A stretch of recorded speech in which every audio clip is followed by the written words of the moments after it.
you had to make, your company had to make certain assurances to the United States before it was able to extract oil from certain places. And while the references to walruses and sea otters got a lot of attention, what should have gotten more attention probably is the fact that you were assuring the United States that if there was a leak of even greater magnitude than is underway now, you would be able to handle it. You'd be able to get that oil up off the surface. Now, you're struggling 70 plus days in to handle even 1/4 of the amount that you had said in those filings that you could. What happened? Well, like an oil spill, say you have a tanker or a ship that has a spill, it's a finite amount. It can be a very, very large amount and you respond. What's different about this event and any event that's ever happened is it's a continuous flow. And no one anticipated that. None of the regulations anywhere in the world anticipate that. No one, because the reason is the blowout preventers. You could have had a terrible, tragic accident like we had with a loss of control of the well. Terrible, tragic accident with a fire, and the rig sank. There are controls on the rig where workers can just hit a button and the blowout preventers are to close. Then if the rig becomes disconnected, there's systems in place that it closes. Then if that doesn't work, the unthinkable, that doesn't work, you send down the robots, the remote operated vehicles, and you manually activate valves to close. That didn't work. So the number of failures here, we need to understand why, was, I think, not contemplated by anybody. Let's go back to our questions from our online visitors. My question to you is, do you think that this could have happened to any company at any offshore oil exploratory rig? Or was there something unusual going on here? And most importantly, what I want to know is, do you think that deepwater offshore oil drilling can ever really be safe? And when I say safe, I mean for your workers, and I mean for the environment. Because to me, it seems like it can't. Thank you for your time. Hank in Missoula, Montana. Yeah, Hank raises a good point. I think that what we've learned on this incident is only part of what we're going to learn through this investigation. It needs to be taken apart forensically, what happened in terms of equipment failures, judgment of people.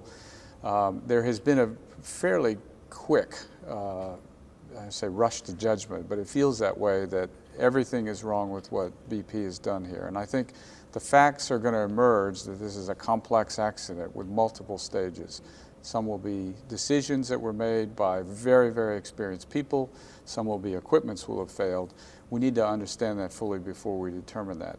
I believe that offshore deep water oil and gas is something that it's a very tough choice that societies have to make, because the world does depend on energy and oil. Over time, there will be a transition from hydrocarbons, whether that's oil and gas or coal, to a lower carbon economy, but it's going to take time. And a nation like the United States has to make a choice.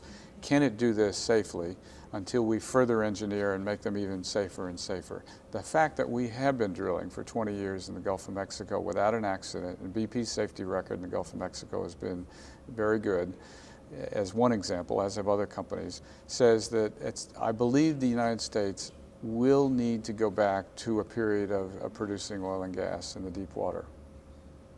But I think Hank reflects a lot of the people who wrote in and sent in videos over the last day. They're sort of surprised that we're still here on day 72, 73, that you guys at some point didn't seem to quite know what to do. There was one response.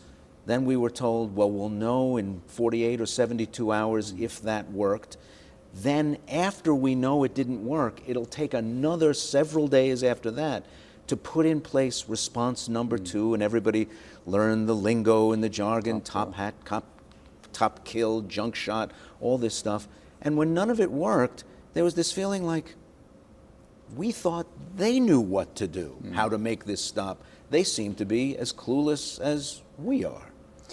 So it's surprised everybody that this has been taking as long as it has. Right after the incident, we pulled together people, more than 100 companies here, the experts from the government and ourselves, and we've laid out a parallel tracks of engineering try to learn what was happening with the well, make sure we did nothing that made it work, because there is a containment on the top. Make it worse, yeah. We tried what was the lowest risk, quickest, easiest way with the first containment dome. We had a problem with hydrates, which was an unusual problem, which created ice crystals, which started to float it off. We learned from that. But at that time, we also had 6 other options that we're working our way through, which we're doing today. So we've learned, and we alter, we learn, and then we do. Right now, we've got an option of relief wells that are coming down. There's 2 of those. We've got options beyond that that we're planning today. We're dealing with this as best we know how. We're not making it up as we go along, because we have the absolute best engineering and science minds in the world working on this. It's just a very unusual problem that we've never faced before.